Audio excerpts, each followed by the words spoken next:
yang ada di VOA Amerika Serikat. Nova, seperti apa kondisi saat ini di sekitar ruang debat calon presiden Amerika? Ya, menarik sekali Anda sudah menyebut mengenai tombol mute bagi mikrofon. Itu salah satu dari yang membedakan antara debat kali ini dengan debat sebelumnya di Cleveland, Ohio. Lalu ada perbedaan lain lagi, akan ada gelas pleksi di antara kedua kandidat, meski posisi kedua kandidat sudah berjauhan. Ini mirip dengan yang diberlakukan saat debat cawapres lalu antara Kamala Harris dengan Mike Pence, yang sempat juga ditolak oleh Mike Pence, dan kali ini juga tim ses Trump sempat menolak adanya gelas pleksi ini. Tapi inilah salah satu protokol kesehatan yang diberlakukan oleh panitia penyelenggara Commission on Presidential Debates. Selain itu, jumlah orang yang hadir di dalam ruangan debat juga dibatasi, hanya 200 orang saja, baik dari tim ses Biden, tim ses Trump, maupun dari panitia penyelenggara, dan juga sebagian mahasiswa setempat. Karena memang mahasiswa setempat biasanya diberi kesempatan untuk hadir, meskipun kali ini formatnya bukan town hall atau menerima pertanyaan dari para hadirin, tapi sekedar menjawab pertanyaan dari moderator. Nah, tombol mute ini tidak akan dipegang oleh moderator, tapi salah satu anggota panitia penyelenggara. Dan dalam menjalankan tugasnya ini, ia didampingi oleh wakil dari tim ses Trump dan juga tim ses Biden, agar ia bisa menggunakan kekuatannya ini secara adil dan tidak memihak pada satu capres atau capres lainnya, Leo.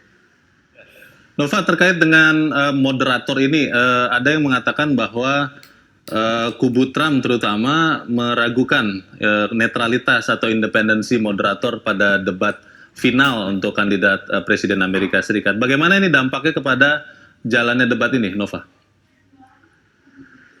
Ya, menarik sekali. Presiden Trump bahkan pada debat capres awal dia juga sepertinya kurang sabar begitu dengan Chris Wallace saat itu, menuduhnya tidak memberinya kesempatan untuk bicara. Nah, memang Presiden Trump seperti kita ketahui suka menginterupsi, dan inilah yang berupaya untuk diatasi dengan adanya tombol mute tersebut. Nah, kita lihat nanti apakah Presiden Trump juga akan berupaya untuk mengelak atau menguasai panggung, karena ia memang harus menguasai panggung untuk merebut kembali momentum, karena survei polling menunjukkan bahwa setelah debat capres pertama, maka Joe Biden diunggulkan. Ia selisih dukungannya dengan Trump secara nasional setidaknya agak melesat lebih besar lagi selisih suara, selisih dukungannya, dan inilah ketertinggalan inilah yang harus dikejar oleh Presiden Trump yang saat ini juga terus aktif berkampanye di saat Joe Biden beberapa hari ia rehat dulu dari kampanye mempersiapkan diri untuk debat. Presiden Trump tidak demikian. Ia tetap berkampanye di sejumlah negara bagian kunci, Arizona, dan lain-lain negara bagian yang penting bagi kemenangannya pada Pilpres nanti. Leo. Baik. Nova, sebetulnya beberapa pengamat Amerika mengatakan kondisi Amerika yang saat ini sedang sangat sulit karena pandemi COVID-19, kemudian resesi, dan ini membuat sebetulnya para pemilih di Amerika sudah menentukan siapa yang akan dipilih sebagai presiden Amerika Serikat. Seberapa menentukan debat ini akan mengubah persepsi para pemilih ini, Nova? Ya, menarik karena memang debat capres dan debat cawapres dalam skala yang lebih kecil lagi biasanya adalah sarana untuk merangkul lebih banyak lagi pemilih yang selama ini masih undecided alias bimbang alias belum menentukan pilihan.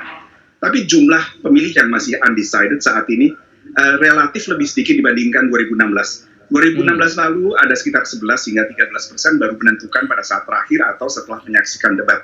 Lalu untuk tahun ini, perkiraan dari sejumlah survei hanya tak sampai double digit, sekitar 2% atau 8% paling banyak.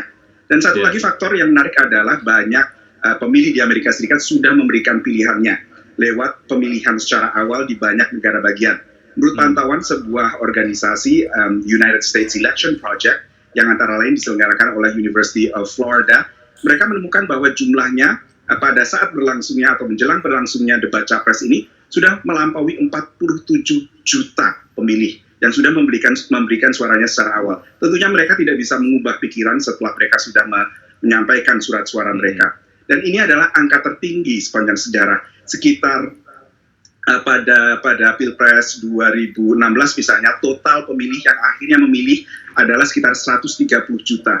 Jadi ini sudah sekitar sepertiga lebih dari pemilih total pada Pilpres 2016. Michael McDonald dari the US Elections Project memperkirakan tadinya memperkirakan bahwa akan tercapai 40 juta pada pekan ini, tapi ternyata akhirnya 47 juta.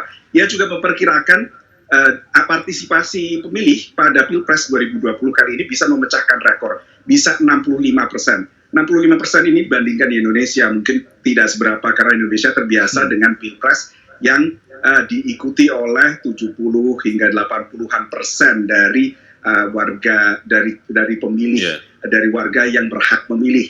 Sementara di Amerika Serikat tidak demikian, biasanya sekitar separuh golput tidak ke TPS. Dan pada 2016 jumlahnya mencapai 92 juta orang.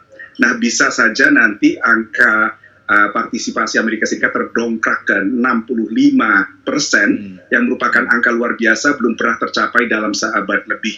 Apakah demikian? Terbukti saat ini sudah melampaui perkiraan dari analis bahwa 47 juta orang sudah memberikan pilihan mereka, sehingga mereka tidak akan tergerak ke Biden ataupun Trump setelah menyaksikan debat capres malam ini. Ya, Nova, COVID-19 akan menjadi topik yang pasti akan kita nantikan, bagaimana kedua kandidat presiden ini menjelaskan sejelas-jelasnya. Tetapi selain COVID-19, apakah ada topik-topik lain yang kelihatannya juga akan menjadi bahan debat yang panas pada malam waktu Amerika sekarang, Nova? Ya, menariknya setiap terjadi pilpres yang melibatkan petahana, ini selalu dianggap sebagai referendum, semacam referendum terhadap kepemimpinannya selama ini. Biasanya isu utama yang paling penting adalah ekonomi, dan ekonomi. Ekonomi ini akan dimasukkan dalam setidaknya salah satu topik malam ini, yaitu American Families, yang ingin menunjukkan apakah rakyat Amerika, keluarga-keluarga di Amerika Serikat, merasa kehidupannya lebih nyaman, lebih makmur sekarang dibandingkan sebelum pemerintahan Trump. Berbagai survei menunjukkan sekitar separuh warga Amerika memang mengakui kehidupan mereka secara ekonomi lebih baik.